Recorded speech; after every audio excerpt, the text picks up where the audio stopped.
I get approached by a lot of students that are working on their like, I'm working on my project for school, and I want to interview someone from the industry, and I'm too busy. I don't want to do it. Not that I don't want to look, I like to help out young students, but my life, I tell people, is very scheduled. After this, I have somewhere to be at 5. I'm going to a screening at 7:30. I'm usually going to a movie every night. My life is very scheduled, but I'm not going to say his last name, but a student named Lee who's here. Lee, how's it Mhm. going? It's going all right. Yeah, thanks for having me on. Great. Lee, who is in the UK right now. Where are you? Can you tell us? Scotland. Scotland. Oh, Mhm. great. Awesome. Well, thank you for joining us. You're joining us. I suggested a Thank time, you. and we appreciate. I'm not going to reveal your last name just because I think No, if no, I appreciate that. Yeah, you want to keep your privacy. So this is going to be you're going to throw your questions at me, and I will answer your questions. all So right, thank you. sure. Tell us a little bit about yourself, and tell us a little bit about the project and what your intentions are.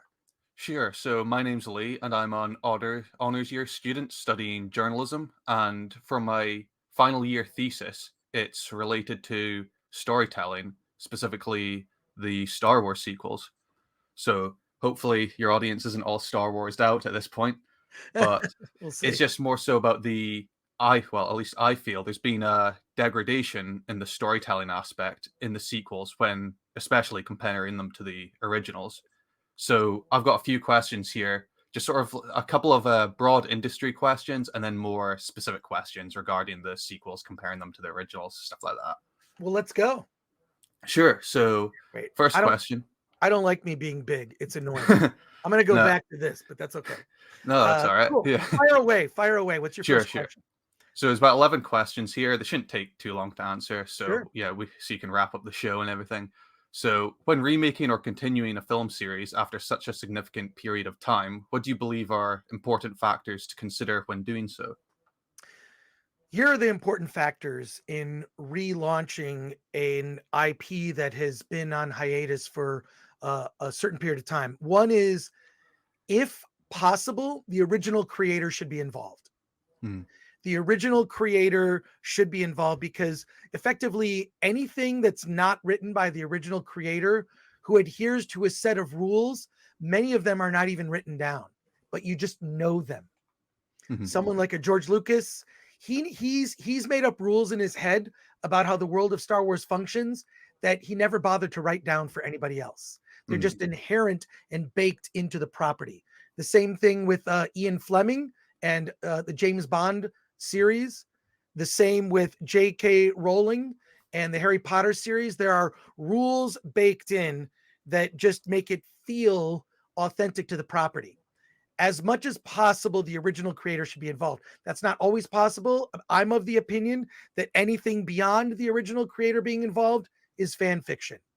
The second thing, if it's a property that's on screen, again, as much as possible, if the original actors who appeared can play those roles, that should also be something that is paramount to the success, is including the original actors who played those parts, right?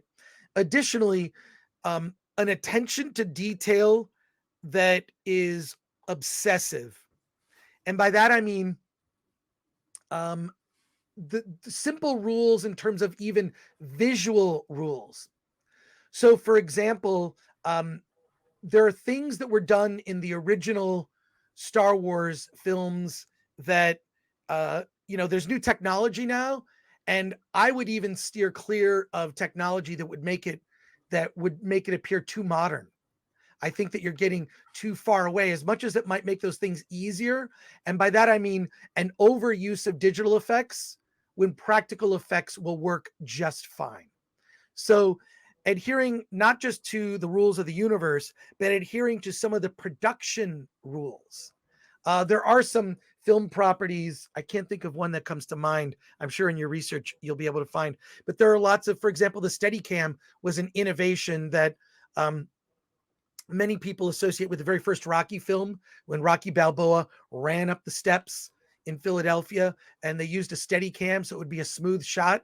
Well, You know, they didn't have steady cams when they were making the original Star Trek, back in the day. So maybe when you bring Star Trek back, you just don't use those things so it feels technically rooted in it. So there's more of a direct connection.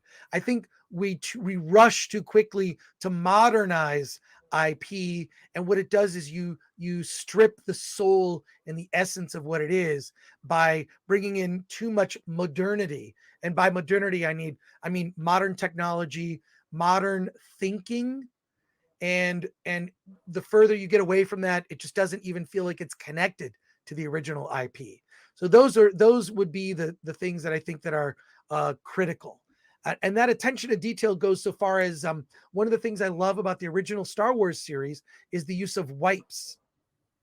When they would cut from one major scene to another major scene in a different location, there would be a wipe. Now, the wipe is something that was used in serials in the 1930s that played in movie theaters, and George Lucas lifted that device from Flash Gordon and used it in his original Star Wars movies, right? In addition, there's a device that I believe was used in Flash Gordon Conquers the Universe. It might also be Flash Gordon's Trip to Mars, where there is a scroll that tells you what happened in the last episode to kind of bridge the gap. Well, he used the scroll in a different way at the beginning of the original Star Wars, which then became a device that was used throughout all the Star Wars films. Additionally, the fact that each of the movies had original titles and were numbered by episodes. Those things seem to, when it came to Disney Star Wars, those things were forgotten or used less, or used certainly less effectively.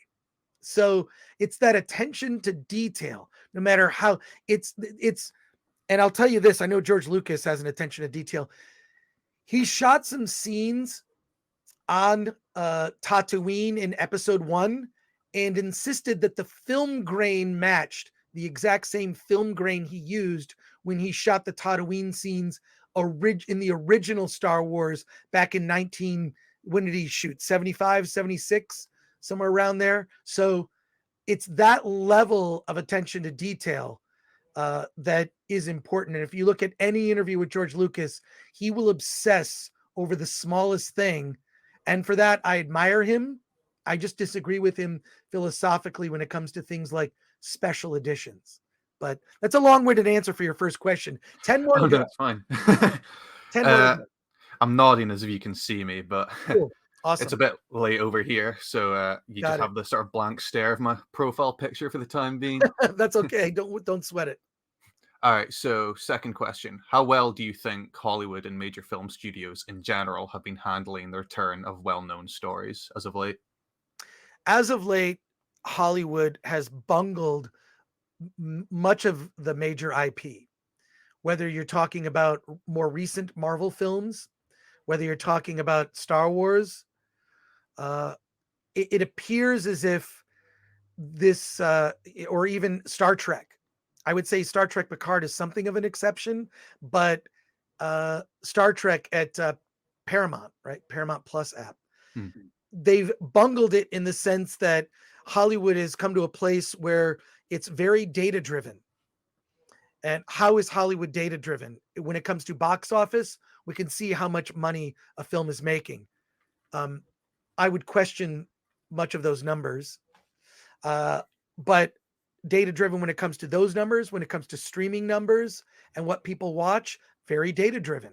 And so what that's turned into is what I like to call factory filmmaking, which is an assembly line where there are a list of check boxes that must be adhered to when making a Hollywood product. And these check boxes are adhered to, and the check boxes supersede entertainment. So entertainment and story are supplanted by a checkbox of things that Hollywood thinks that they must have in order to have a successful series. And I think that leads to some very soulless entertainment at the end of the day. I'd say that that's the biggest problem. And the term factory filmmaking is not an original term that I thought up. It's a term that I first heard Francis Ford Coppola use. he referred to modern Hollywood as factory filmmaking. In addition, uh, John Carpenter has commented on it and said that the problem is, the script, which is the story. The script is the backbone of your project. The script is the least important factor. It's, who's in it and what is the date? What is the release date? And the release date is thrown on the schedule. The release date before the script is finished. More recently, James Gunn even commented on that and said, story is going to be king at DC, remains to be seen. But, I really appreciate him for going the extra mile and saying, look, we're going to be focused on story. But Hollywood has become very corporatized, and that is harmed the movies that we're seeing these days. I mean, really, we're seeing kind of the end of an era and entry into an era that I believe will usher in a dark age of more factory filmmaking, and filmmaking, whether it is or feels like it's generated by an AI and not a human with a soul. Mm-hmm.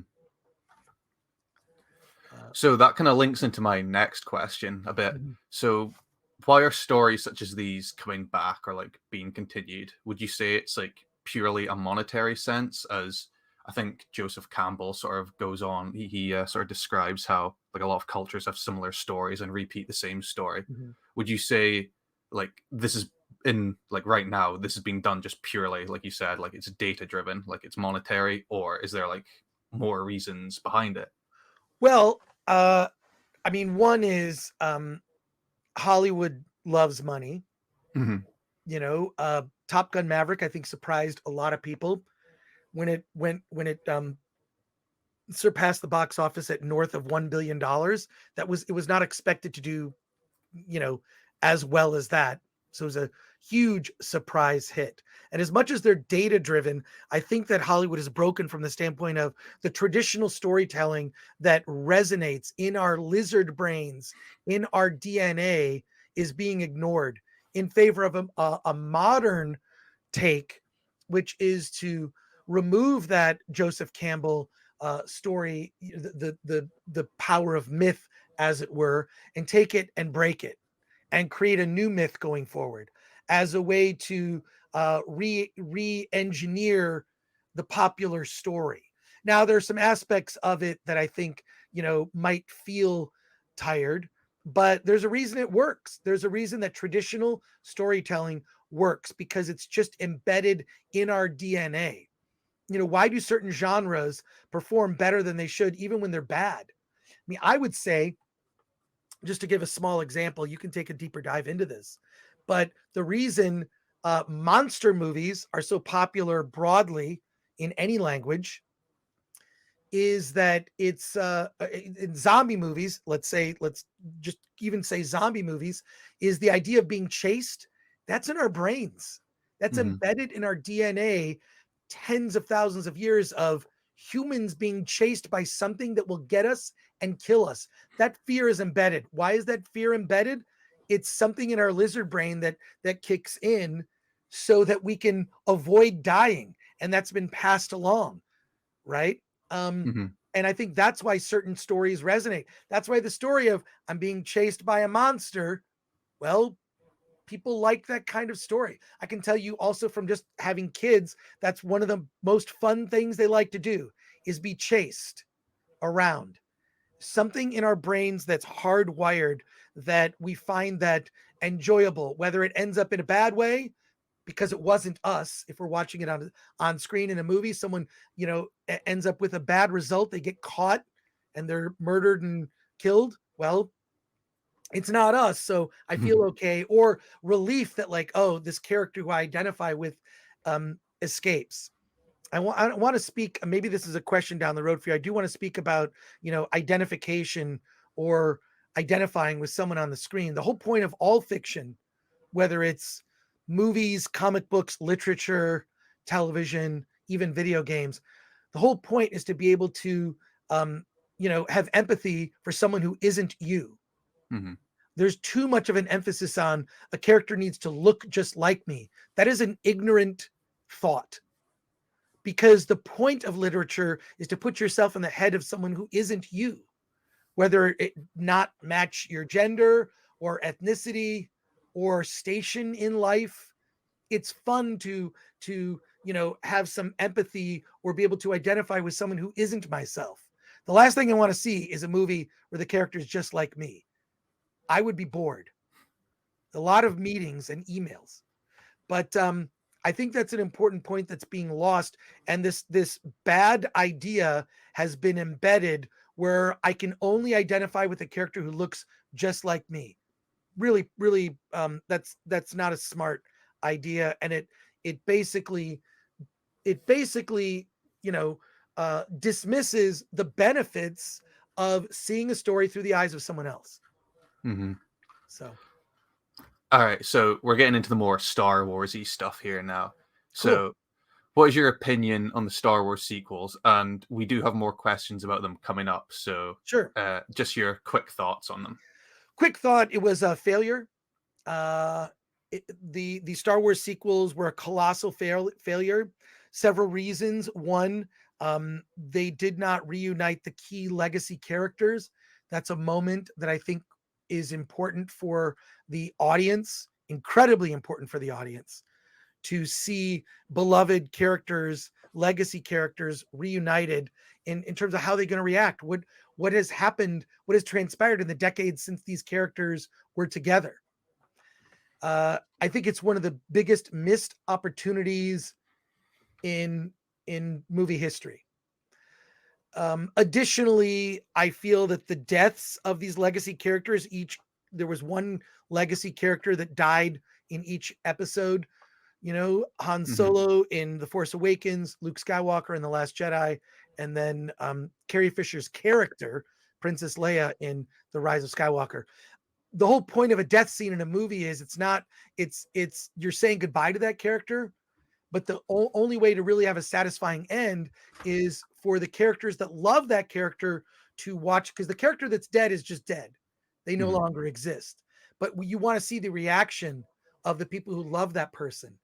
And I would say that it would be a much more powerful and important death if Han Solo had acted died in an act of self-sacrifice and done that in front of the people who loved him, Luke Skywalker and Princess Leia.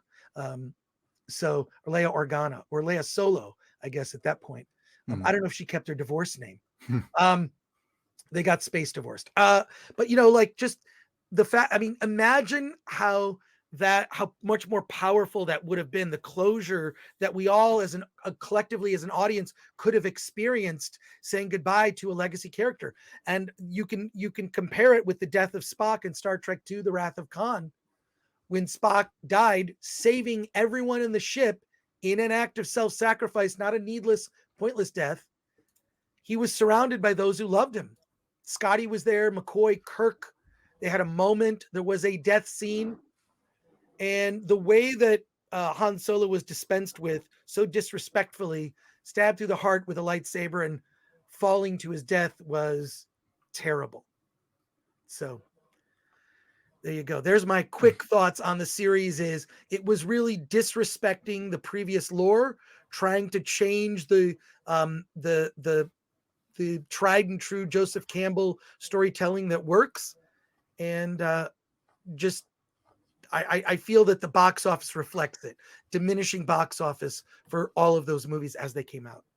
Yeah, that was actually going to be a point I was going to bring up later. And to sort of break my sort of professional facade for a second, Sure. not only was he stabbed and then fell down a massive hole, but the planet he was in exploded as well.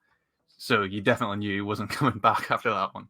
It was ridiculous and disheartening to see. Many people point to The Last Jedi. I thought The Last Jedi was trying to correct some things, and it had some interesting ideas in it. But the thing that really broke Star Wars for me was that first movie. But because I'm an eternal optimist, like Luke Skywalker, trapped in a galaxy of criminals, aliens with agendas, evil empire, and evil people, he was still filled with optimism and hope and love for his friends. And that's who everyone talks about I love Luke. He was my favorite character because he was filled with that optimism. And I think we're living in dark times right now. So um, it's disappointing to me that an optimistic, hopeful character, couldn't have been at the center of that story. So it's, yeah. Yeah. Yeah. Next question. Let's do it. So, what do you think made the original Star Wars films so successful from a storytelling perspective? Well, the storytelling, it's because it followed the hero's journey Hmm. as mapped out by Joseph Campbell, Yeah. and that storytelling resonates, even if it gets tired. And you can flip certain aspects of it. You can flip stuff around, change things, you know, reorder stuff. There's a lot of different ways to tell that same story, but that was the backbone of the original Star Wars. In addition, what was happening in the 1970s, many movies were dark. The United States had just gotten out of Vietnam. We had just seen a president resign in disgrace. Movies were dark, politics were dark. It was, you know, America, if not the world, was tearing apart at the seams because of politics. And this movie, aspired to tell a modern fable for young boys and girls. And it just hit. I believe that partially why Star Wars was successful because it stood in contrast with so much of the cinema that was coming out at the time, which I would argue was also very good, but it was also very dark. Movies Mm. like Taxi Driver, the Godfather films, um, you know, uh, a lot of the work then was spectacular cinema, some of the best American cinema we've ever seen. But he's, it's but they were dark stories. They weren't for kids for sure. Yeah. Yeah. Uh, Next question, if you have one. Yeah, yeah. So, do you feel the audience landscape has changed since 1983? 1983 being the year Return of the Jedi came out, obviously. And if so, in what ways are they more sophisticated in the sense that they demand more from a movie story? And do you feel like this shift kind of is reflected with the sequel trilogy's quality? Yeah, I think that certainly modern audiences are different. Hmm. I think the disheartening thing is I think that what's been happening is we don't share the same values. And so what used to be a value that is shared by all, like censorship, um, that to me is something I think I'm against censorship. Hmm. And that's not a value that's shared any longer. Values uh, that speak to a traditional family, and they're different. There are many different versions of what you would call a traditional family, and that's I don't think anyone has a problem with that, but I think that has eroded, and it's reflected in the storytelling. I think it's had a damaging effect, and I think that also um, what I've seen in particular with Star Wars is that they've overplayed uh, perhaps what might be considered the values of a modern audience. I think they've overplayed that importance. I think they're just traditional storytelling that just resonates. It resonates. It's in the zeitgeist. I mean, there are a lot of things. If you can tap into the zeitgeist, which is what George Lucas did in the 70s, and it was no easy feat. It's not a movie that he wrote in a year. It's a movie. It's an idea. It's a universe he obsessed over since the late 60s. So when he wanted to do Flash Gordon, I strongly recommend you read a book called The Secret History of Star Wars. Hmm. Get the audio book. It will the amount of work that went into just the first screenplay is mind-boggling. He had these ideas that he just birthed. It was difficult, but it stood in contrast to what was happening at the time. But there's a thinking in modern Hollywood that that's not what audiences want. I think audiences want certainly the same traditional storytelling that they've been fed, but maybe in a different package. Hmm. So Yeah, yeah, different things that are on the surface level yeah. can change. Hmm. Hmm. So I hope So, Hope that long-winded answer. People in the chat are saying I talk like I'm narrating a documentary. I'll just say I take your questions very seriously because your future may well be at stake here Oh no, I and the appreciate it. path Yeah, you yeah. grade. No, yeah, like these answers are like really great. It's actually given me a lot to work with. I'm speaking very purposefully. No, yeah, like it's great. Are we close to ending? Because I know that I got to run quickly. Well, 5 more questions, but if time's a concern, I can ask the more Let's well, important ones. yeah, let's I'll go rapid fire. I'm the one that's long-winded. Okay. I'm the one that's long-winded. So go for it. All right. So, you already covered this slightly, but when comparing the sequel trilogy to the prequel trilogy, it's clear there's a significant drop in like revenue between the first and last films, like percentage wise. Both trilogies brought back the franchise after a significant amount of time had passed. But why do you think the prequels are looked upon more fondly than the sequels? Because we're living I'll tell you why the prequels are more popular now than they were when they first came out, because we can see what George Lucas was trying to say about history. Hmm. It's no secret that George Lucas is a historian. Many of his ideas come from real history, and he wanted to document how a democracy slowly slides into an authoritarian dictatorship. Hmm. And that's what the prequels were telling the story of. We didn't notice it at the time. That thread and how someone just doesn't turn bad in a day. It's a slow process. He showed this over 3 films, which is why I think that the prequels hold up much better now than they did when they first came out, and I don't believe the same can be said of the sequels. I don't think we're going to look back on the sequels and say this was great. I don't think we can say that, but we can definitely say that about the prequels. It's like, oh, wait, this is how we're seeing certain aspects of authoritarian rule happen in our own countries across the world. Hmm. We have seen these things happen. I'm not going to be specific. You can cite your own examples, but there are many. And it's like, oh, wait, this is what he was trying to say. George Lucas was kind of trying to warn us, and these things happen in cycles. So that's why I think that the prequels resonate now. We can overlook some of the things that maybe bothered us at the time, but that's why they work now. I think we can actually see what he was trying to do. Yeah, no, yeah. The prequels are definitely, from a nostalgic point of view, like some of my favorite films because I grew up with them. So, like, they've got a special place for me. I can be a bit more critical of them now, of course, but Mhm. I I'd cite them as what the prequels is what got me into sci-fi originally. Yeah, and I definitely would recommend Gendy Tartakovsky's Clone Wars. There's something of a prequel to Revenge of the Sith in there, Oh no, I've which I seen think is them. Yeah, oh, that's and then yeah. another. Yeah, I would just strongly recommend seeing that. It would help you a lot. Mhm, no, yeah. Like the Yeah, world George created with the prequels was a very interesting one. Like, and I yeah, don't think anyone can sort of disagree with that. Like, there's stuff to work with there.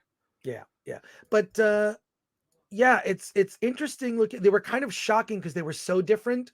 And what I've read is that George Lucas, his problem with the sequels is they're not different enough. That Mhm. they're too much focused on nostalgia. And but yeah, no, I look back fondly on the prequels now. There's a lot of things about them that are it's very ambitious, let's just say that.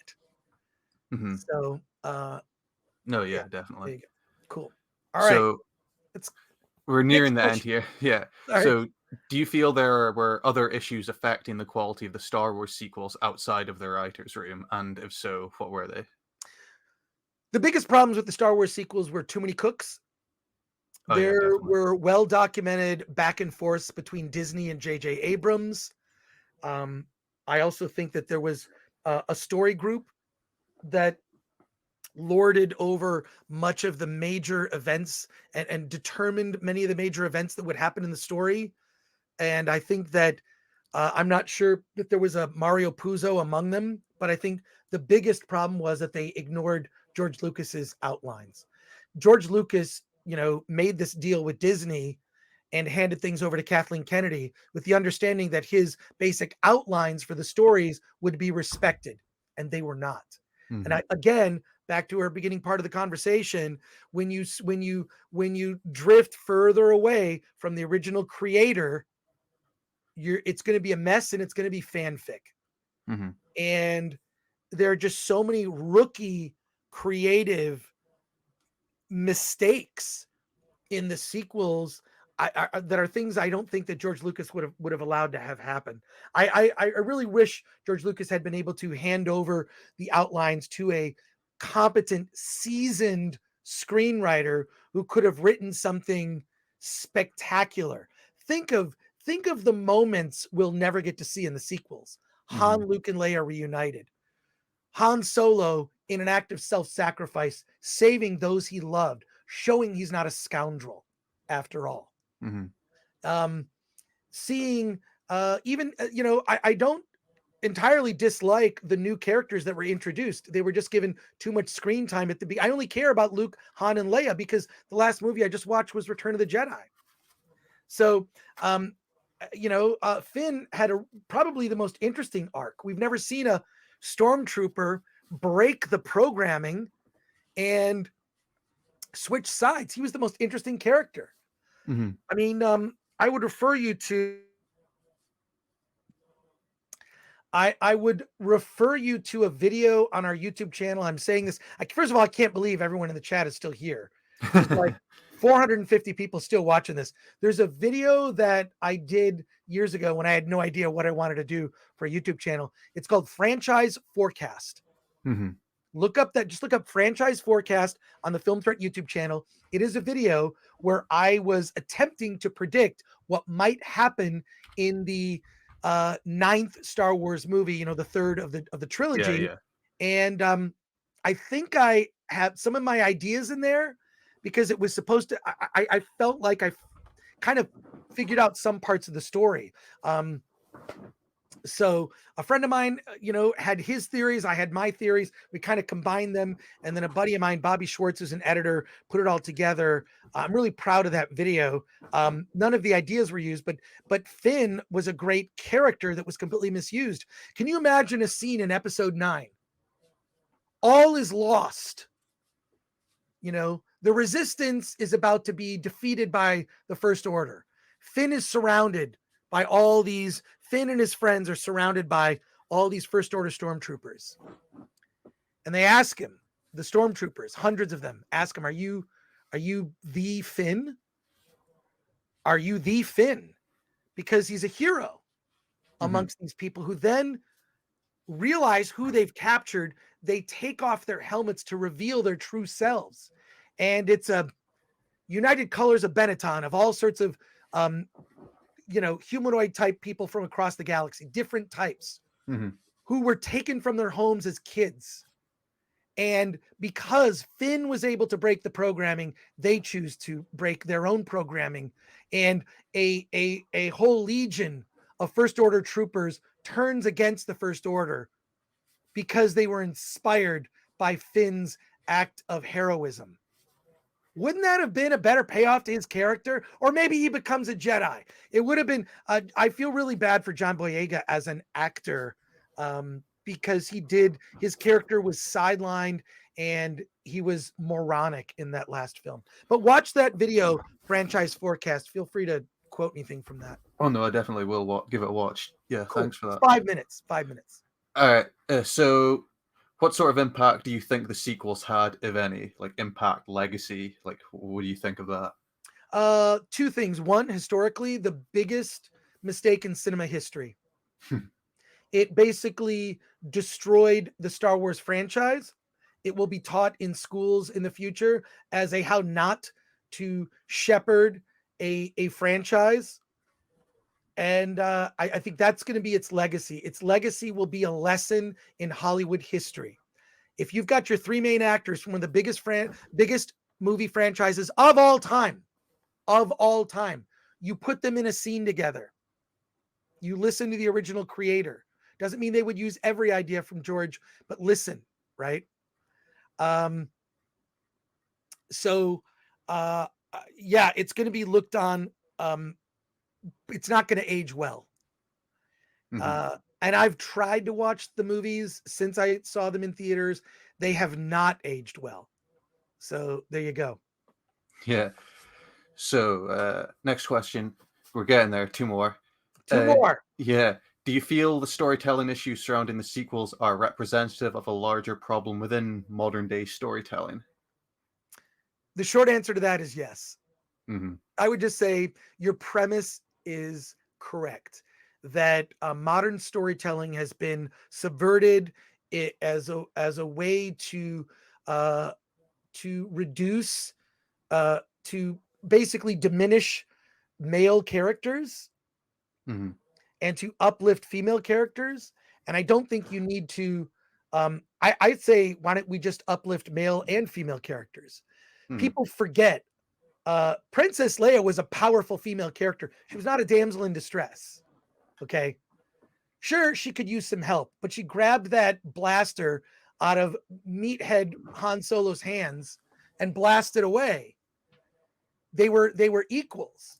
And I think that what I've observed is a diminishing of the male characters in favor of female characters. And I think that this just doesn't resonate. It certainly isn't resonating with Marvel films either, if you wanted to go down that road. Hmm. So All right. So, last question. How would you suggest these pitfalls be avoided as apparent as some of the solutions may be? uh hire people in Hollywood who know film history and respect it. And the biggest problem in Hollywood are executives without a sense of film history, and people being hired that are maybe elevated to positions they're not ready for. And I think it's important. I think one of the things I like to say at Film Thread, if you want to write about movies, there are three things you need to have. Passion is number one. That's something you need to have, and there's no shortage of that. You're here now because you're very passionate. People are still watching me, 450 people still watching because they're very passionate. Hmm. Passion, no shortage of. Uh, uh, Grammatical, uh, you know, you got to be good at. You have to be good at grammar. This is me. I'm really tired. Know your strunk and white. You need to be well spoken and well read. So grammatical correctness is key. Just writing skill is very important. Lastly, you have to know film history. Hmm. You need to know film history. Critical that you know it. The problem with Hollywood now is they've hired activists over storytellers, and it's destroying the industry. And at the end of the day, it's going to hurt the livelihoods of many people. And unless someone grows a backbone and recognizes this, we will continue to spiral down in a way that it could destroy the theatrical movie going experience. I don't blame people when they say they don't like movies these days. Look, I hear you. I hear you. So I hope that helps you. That's your last question. Yeah, it is. Yeah, yeah. Well, we've got some super chats and comments. I'm going to go through these real quickly, and then we're going to wrap up the stream. But I want to thank Lee. Send us your. I want to know that you got an A. I hope you got an A. Yeah, I'm hoping I get one too, but we'll see what happens. We'll see what happens. So, congrats to you. I know it's late there, but your beer is much better than the beer that we have in the United States.